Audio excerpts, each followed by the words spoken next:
जी तालिबात, कैसी आप सब? उम्मीद है खैरियत से होंगी। मजा आ रहा है इस यूनिट में? चलिए गर्ल्स, आज हम स्टार्ट कर रहे हैं unit number 11, expansion of solids and liquids.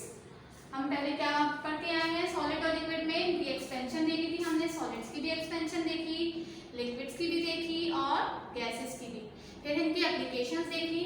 हमने तीनों में कॉमन चीज देखी क्या, कि जब हीट एनर्जी दी जाती है मैटर को, चाहे वो सॉलिड हो, चाहे वो लिक्विड हो, चाहे वो गैस हो, तो क्या होता है? काइनेटिक एनर्जी इनकी बढ़ जाती है और मॉलिक्यूलर अट्रैक्शन, इंटरमॉलिक्यूलर अट्रैक्शन या बाइंडिंग एनर्जी इनकी क्या हो जाती है? कम हो जाती है। ठीक है। और क्या होता है? कोई सा मैटर एक्सपैंड होता है। आज हम डिस्कस करने जा रहे हैं latent heat of vaporization. Latent means hidden, hidden छुपी हुई। क्या हीट एनर्जी छुपी हुई होती है? देख लेते हैं। लेटेंट हीट ऑफ वेपराइजेशन यानी वेपर्स फॉर्म हो जाना, लिक्विड वेपर में कन्वर्ट हो जाए। ठीक है, बुखारात या आबी बुखारात बन जाए। क्या होता है? The heat energy that is absorbed when a liquid changes into a gas is called latent heat of vaporization. latent heat of vaporization किसे कहते हैं? ऐसी हीट एनर्जी यानी वो छुपी हुई हीट एनर्जी जो क्या करती है? जो एब्जॉर्ब होती है लिक्विड में और लिक्विड की स्टेट चेंज होकर किस में कन्वर्ट हो जाए? गैस में। यानी लिक्विड अपनी स्टेट चेंज कर ले और गैसियस फॉर्म कर ले, गैस की स्टेट में चला जाए, उस छुपी हुई हीट एनर्जी को हम क्या कहते हैं? Latent heat of vaporization. चलिए हम क्या देखते हैं। हम सबको ये बात पहले से पता है, हम पढ़ चुके हैं कि लिक्विड की काइनेटिक एनर्जी सॉलिड के मुकाबले में ज्यादा होती है। मॉलिक्यूल्स की काइनेटिक एनर्जी ज्यादा होती है सॉलिड के मुकाबले में। बाइंडिंग एनर्जी या इंटरमॉलिक्यूलर अट्रैक्शन सॉलिड के मुकाबले में कम होती है। यही वजह है कि लिक्विड की डेफिनेट शेप नहीं होती बल्कि इसका डेफिनेट वॉल्यूम होता है। ठीक। अब क्या किया हमने? हीट एनर्जी दी। हीट एनर्जी देने से लिक्विड के मॉलिक्यूल्स की काइनेटिक एनर्जी और ज्यादा बढ़ेगी। हीट एनर्जी मुसलसल देते रहेंगे, टेम्परेचर 100 डिग्री सेंटीग्रेड पे पहुंच जाएगा। ठीक है, और 100 डिग्री सेंटीग्रेड पे लिक्विड क्या होगा? बॉयल होना शुरू हो जाएगा। अब लिक्विड बॉयल हो रहा है, वाटर बॉयल हो रहा है, हम टेम्परेचर कम नहीं कर रहे हैं, मुसलसल हीट एनर्जी दे रहे हैं। हीट एनर्जी देने से टेम्परेचर बढ़ जाना चाहिए। अगर हम इसे थर्मामीटर पे देखें तो ये टेम्परेचर बढ़ जाए 100 से, लेकिन टेम्परेचर बढ़ नहीं रहा, 100 डिग्री सेंटीग्रेड से अबव रीडिंग नहीं जा रही। तो अब जो हीट एनर्जी हम दे रहे हैं इस वाटर को, वो कहाँ जा रही है? वो heat energy hidden heat energy है जिसको हम लेटेंट हीट कहते हैं। ये हीट एनर्जी वाटर को वेपराइज या गैस फॉर्म में कन्वर्ट होने के लिए इस्तेमाल हो रही है।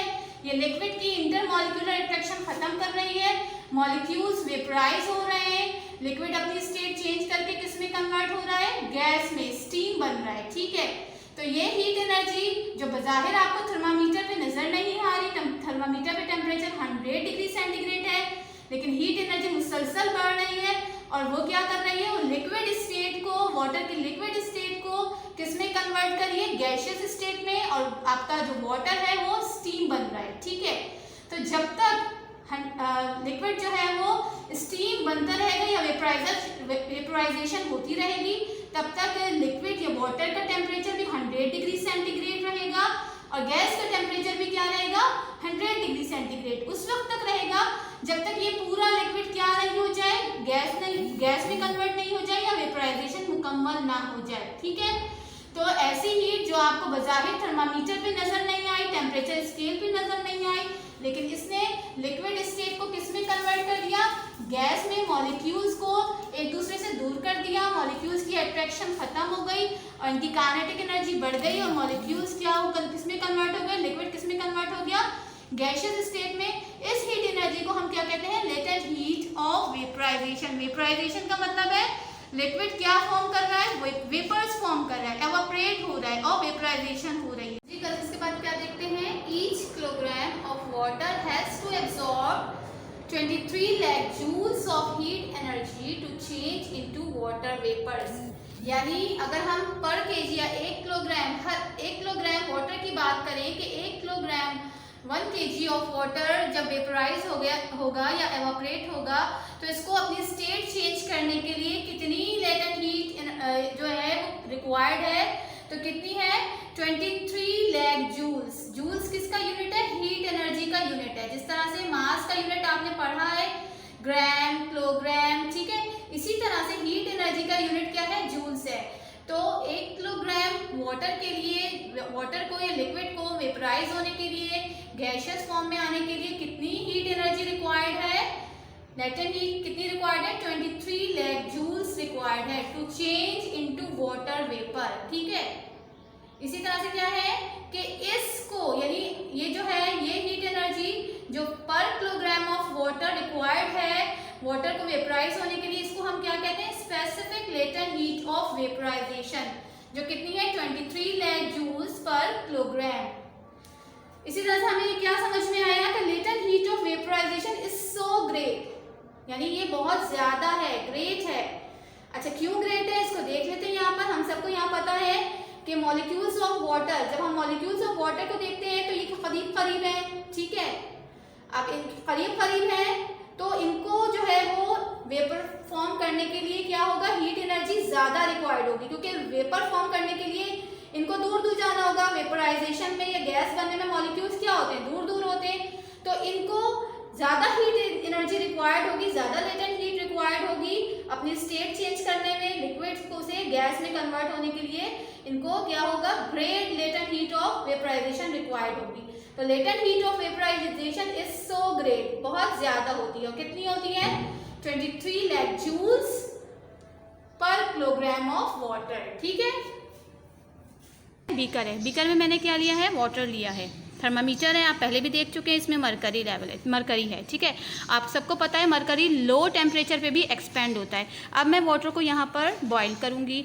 वाटर बॉईल होगा, टेम्परेचर कितना होगा, 100 डिग्री सेंटीग्रेड। देखिए मैं इसको हीट एनर्जी दे रही हूँ, मैंने इसको फ्लेम के नीचे रख दिया इस बीकर को। अब इस वाटर का टेम्परेचर क्या हो रहा है, बढ़ना शुरू हो रहा है, जिसको हम कहाँ से देख सकते हैं, मेजर कर सकते हैं, थर्मामीटर से, ठीक। देखिए मरकरी लेवल अब जा रहा है, 100 डिग्री सेंटीग्रेड पर आके टेम्परेचर मज़ीद रिजर्व नहीं होगा। क्यों नहीं बढ़ेगा टेम्परेचर, क्योंकि 100 डिग्री सेंटीग्रेड पे वाटर क्या होना शुरू हो जाता है, बॉयल होना शुरू हो जाता है और अपनी स्टेट को चेंज करता है, स्टीम या वेपर्स में कन्वर्ट हो जाता है। तो अब जो हीट एनर्जी उसको आफ्टर 100 डिग्री सेंटीग्रेड पर कंटिन्यूसली मिलेगी, वो क्या करेगी, वो हीट एनर्जी वो इस वाटर का टेम्परेचर नहीं बढ़ाएगी, बल्कि इस वाटर को क्या करेगी, गैस में कन्वर्ट करेगी, ठीक है। तो इसको हम क्या कहते हैं, लेटेंट हीट ऑफ वेपराइजेशन। जो छुपी हुई हीट होती है, जो हमें बज़ाहिर थर्मामीटर में नज़र नहीं आ रही, लेकिन कर क्या रही है, ये वाटर को गैस में, स्टीम में कन्वर्ट कर रही है, जबकि वाटर का इटसेल्फ टेम्परेचर क्या है, 100 डिग्री सेंटीग्रेड। देख लीजिए आप, 90 से अबव हो गई है मरकरी की एक्सपेंशन, और जो है वाटर थोड़ा थोड़ा जो है वो, देखिए बबलिंग आ रही है, इसमें बबलिंग हो रही है। और देखिए मैं इसको मज़ीद हीट एनर्जी दे रही हूँ।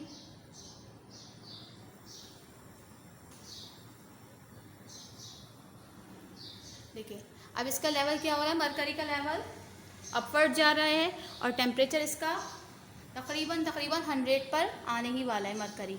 देखिए वाटर में भी थोड़े थोड़े से जो है वो बबल्स फॉर्म होने शुरू हो गए हैं। जब ये पूरी तरह जो है ये टेम्परेचर 100 डिग्री सेंटीग्रेड पर आ जाएगा तो यहाँ पर बबलिंग स्टार्ट हो जाएगी और फिर वाटर अपनी स्टेट को चेंज करेगा, गैस में कन्वर्ट हो जाएगा।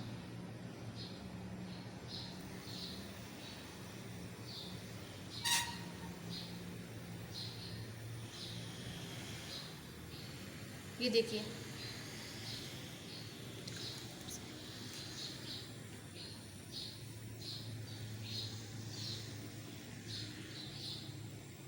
ये देखें 100 डिग्री सेंटीग्रेड पे तकरीबन आ चुका है और वाटर में बबलिंग स्टार्ट हो गई है। देख लीजिए आप बीकर को, इसमें बबलिंग हो रही है। अब इसका लेवल 100 से अब अबव नहीं जा रहा। वजह क्या है? वजह यही है कि अब ये वाटर किस में कन्वर्ट हो रहा है, हीट एनर्जी ले रहा है और किस में कन्वर्ट हो रहा है, वेपर्स में। तो ऐसी हीट को क्या कहते हैं? Latent heat of vaporization. Hidden heat होती है, नज़र नहीं आती थर्मामीटर पे, लेकिन ये क्या कर रही है, ये वाटर को गैस में कन्वर्ट कर रही है। चलिए बस देख लेते हैं अब latent heat of fusion. Fusion means melt होना, ठीक है। अब जो है वो लेटेंट हीट छुपी हुई हीट जो क्या कर रही है, मेल्ट कर रही है, यानी सॉलिड स्टेट को मेल्ट करके क्या करेगी, लिक्विफाई करेगी। क्या है, the heat absorb when a solid melts is called latent heat of fusion. ठीक है, यानी हीट एब्जॉर्ब होती है और सॉलिड क्या होता है, अपनी स्टेट चेंज करके किस में कन्वर्ट हो जाता है, लिक्विड स्टेट में चेंज हो जाता है। ये हीट एनर्जी हमें नजर नहीं आती, लेकिन ये सॉलिड को लिक्विफाई करने में इस्तेमाल होती है और इस छुपी हुई हीट को हम क्या कहते हैं, लेटेंट हीट ऑफ फ्यूजन।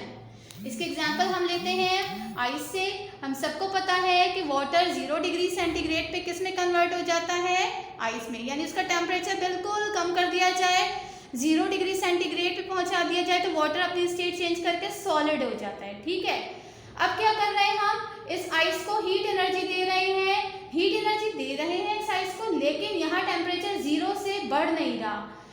क्यों नहीं बढ़ रहा, क्योंकि ये आइस क्या, ये हीट एनर्जी क्या कर रही है, ये इस आइस को मेल्ट होने में, यानी मेल्ट होने में इस्तेमाल हो रही है। ये हीट एनर्जी हमें थर्मामीटर पे नजर नहीं आ रही, टेम्परेचर स्केल पे टेम्परेचर कितना आ रहा है, 0 डिग्री सेंटीग्रेड, और आइस मेल्ट हो रही है, अपनी स्टेट चेंज कर रही है और वाटर में कन्वर्ट हो रही है। कब तक 0 डिग्री सेंटीग्रेड रहेगा टेम्परेचर, जब तक कि पूरी आइस मेल्ट ना हो जाए और लिक्विड में कन्वर्ट नहीं हो जाए। उस वक्त तक इस आइस का टेम्परेचर भी 0 डिग्री सेंटीग्रेड रहेगा और इस वाटर का भी 0 डिग्री सेंटीग्रेड रहेगा।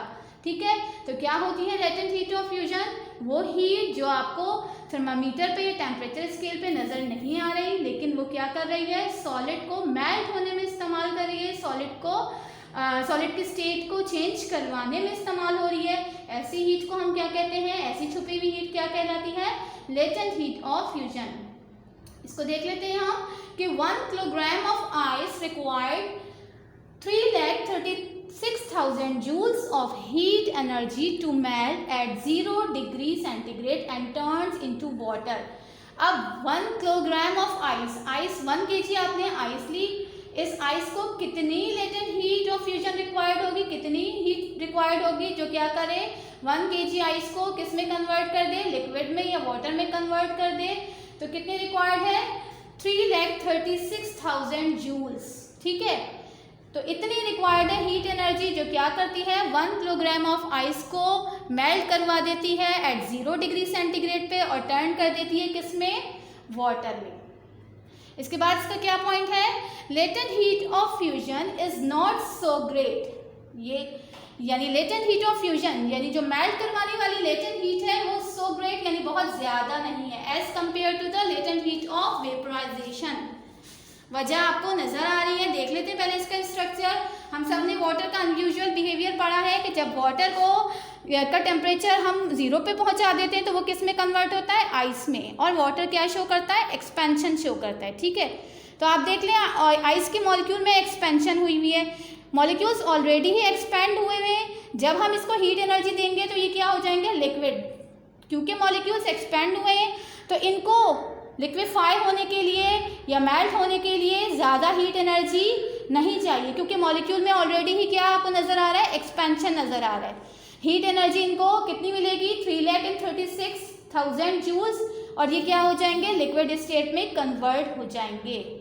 अब वेपराइजेशन पे देख लेते हैं। यहाँ पर क्यों ज़्यादा रिक्वायर्ड है लेटेंट हीट ऑफ वेपराइजेशन, क्योंकि लिक्विड के मॉलिक्यूल्स एक दूसरे से क्या है, थोड़े करीब करीब हैं। ठीक है, गैस के मॉलिक्यूल्स आपको पता है कि उनकी काइनेटिक एनर्जी बहुत ज़्यादा होती है as compare to the liquid. तो जब हम इसको हीट एनर्जी देंगे तो इसको गैस में कन्वर्ट, इसके मॉलिक्यूल्स करीब हैं तो इनको अपनी स्टेट चेंज करने के लिए क्या होगा, ज़्यादा हीट एनर्जी रिक्वायर्ड होगी। ठीक है, इनकी काइनेटिक एनर्जी कम है, तो जब हम इसको गैसियस स्टेट में कन्वर्ट करेंगे तो हमें कितनी हीट एनर्जी रिक्वायर्ड होगी, 23 लाख जूल्स पर किलोग्राम। ठीक है, तो इसी वजह से आप वाज़ेह फ़र्क देख लें कि latent heat of vaporisation great है as compare to the latent heat of fusion.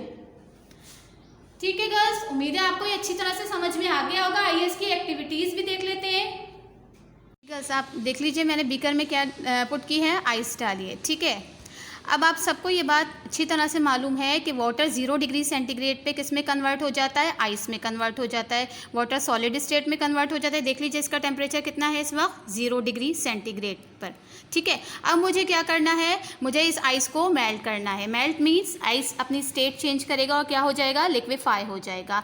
लेकिन हीट एनर्जी देने पे इसका टेम्परेचर रेज नहीं होगा। मैं इसको हीट एनर्जी दे रही हूँ, हीट एनर्जी देने पे आप देख लीजिए अभी भी ये क्या है, मरकरी 0 डिग्री सेंटीग्रेड पर ही है। मैं मुसलसल हीट एनर्जी दे रही हूँ लेकिन फिर भी टेम्परेचर रेज अप नहीं हो रहा। तो इसका क्या रीज़न है कि इसका टेम्परेचर बढ़ नहीं रहा, हीट एनर्जी मुसलसल मैं दे रही हूँ। तो वजह क्या है कि ये हीट एनर्जी कहाँ इस्तेमाल हो रही है, ये आइस को मेल्ट करने में इस्तेमाल हो रही है। और आइस अपनी स्टेट चेंज करके क्या बन रही है, लिक्विड में कन्वर्ट हो रहा है। और उस वक्त तक इसका टेम्परेचर 0 डिग्री सेंटीग्रेड रहेगा जब तक पूरी आइस क्या हो जाएगी, मेल्ट नहीं हो जाएगी। जब ये मेल्ट हो जाएगी तो फिर इस थर्मामीटर में टेम्परेचर क्या होगा, बढ़ना शुरू होगा। तो ये वाली हीट क्या है, लेटेंट हीट ऑफ फ्यूजन है, जो क्या कर रही है, जो आइस को मेल्ट करने में इस्तेमाल हो रही है। और आइस अपनी स्टेट चेंज करके किस में कन्वर्ट हो रहा है, वाटर में कन्वर्ट हो रहा है। देख लीजिए टेम्परेचर में हीट एनर्जी मुसलसल दे रही हूँ, देखिए फ्लेम ऑन है लेकिन फिर भी क्या हो रहा है, मरकरी अपवर्ड नहीं जा रहा। क्यों, क्योंकि वजह यही है कि ये आइस मेल्ट होने में ये हीट एनर्जी इस्तेमाल हो रही है। आपने देखा होगा इस तरह से घरों में आप मिल्क बॉईल करते हैं, फ्रीज मिल्क बॉईल करते हैं, तो उसमें भी क्या होता है, बॉइलिंग पॉइंट नहीं आता जब तक कि वो पूरा जो है वो मिल्क क्या हो, मेल्ट नहीं हो जाए। ठीक है, ये तो हमारी कॉमन ऑब्जर्वेशन है। तो इसको क्या कहते हैं, लेटेंट हीट ऑफ फ्यूजन। देखिए गर्ल्स कितना सारा आइस मेल्ट हो चुका है, मुसलसल इसको हीट एनर्जी मिल रही है लेकिन फिर भी आप देखिए मरकरी लेवल 0 से अप नहीं जा रहा, टेम्परेचर नहीं बढ़ रहा। और वजह क्या है टेम्परेचर ना बढ़ने की, वजह ये है कि इस वक्त जो है ये हीट एनर्जी क्या कर रही है, ये आइस को मेल्ट होने में मदद दे रही है। और उस वक्त तक टेम्परेचर 0 डिग्री सेंटीग्रेड रहेगा जब तक कि पूरी आइस मेल्ट नहीं हो जाए, वाटर में कन्वर्ट नहीं हो जाए। यानी ये हीट एनर्जी क्या कर रही है, ये आइस को मेल्ट होने में कर रही है, हेल्पफुल है। और ऐसी हीट को जो हमें क्या थर्मामीटर पे नज़र नहीं आए बल्कि सॉलिड को क्या करे, लिक्विड में कन्वर्ट करे, आइस को मेल्ट होने में हेल्पफुल हो, ऐसी हीट एनर्जी क्या कहलाती है, लेटेंट हीट ऑफ फ्यूजन। ठीक है, टेम्परेचर अभी भी स्टिल 0 है। बस आप लोग का होमवर्क क्या है, होमवर्क देख लीजिए, do question 6 and learn it from unit 11। Question 6 क्या है देख लेते हैं, यहाँ पर आपको पेज नंबर 91 पे मिलेगा।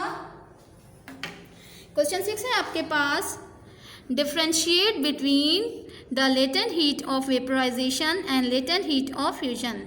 आपने देखा है आज इन दोनों का डिफरेंस फॉर्मेट पढ़ा है आपने, मैंने जो है वो आपको एक्सप्लेन इसी तरह से किया है कि आपको आसानी से यहाँ पर इसका डिफरेंस मिल सकता है।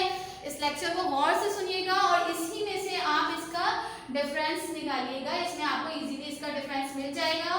आपको इनका डिफरेंस बनाना है, 2 बन रहे हैं तो 2 बनाइए, 3 बन रहे हैं तो 3, आप इनको इसका डिफरेंस लिखिए डिफरेंस फॉर्मेट पे। ठीक है, और फिर इसको याद भी कीजिएगा। ओके जी, अगले लेक्चर में मुलाकात होगी। अल्लाह हाफिज़।